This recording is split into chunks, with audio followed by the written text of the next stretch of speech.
జనవరి 1 నూతన సంవత్సరం మొదలవుతోంది.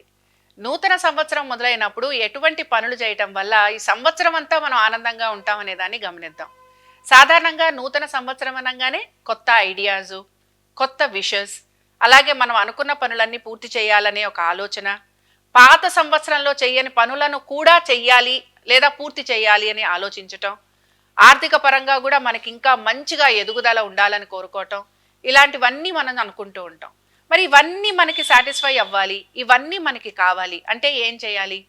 పొద్దున్నే నిద్ర లేవాలి, సూర్యుడికి అర్ఘ్యం ఇవ్వాలి. గౌరవ మర్యాదలు పెరగాలన్నా, ఆరోగ్యం కావాలన్నా, వృత్తి ఉద్యోగ వ్యాపారాలలో మీకు ఆశించిన దానికంటే మెరుగైన ఫలితాలు కలగాలన్నా సూర్యుడిని ఆరాధించాలి. సూర్యుడికి అర్ఘ్యం ఇవ్వటం, దీంతో పాటు మీ ఇష్టదైవాన్ని ఇంట్లో కొలవటం, అలాగే నారాయణుణ్ణి దర్శనం చేసుకోవటం, విష్ణు ఆలయ దర్శనాలు చేసుకోవాలి, స్వామివారి దర్శనం చేసుకోవటం, స్వామివారిని పూజించటం, స్తుతించటం, ఇవన్నీ చేయటం. దీంతో పాటు మీకు నచ్చిన విధానం ఏదైతే ఉంటుందో, వస్త్రదానం కానీ లేకపోతే చెప్పులు దానం ఇవ్వటం కానీ, వీటన్నిటితో పాటు నలుగురికి భోజనం పెట్టేందుకు కూడా మీరు ప్రయత్నించండి.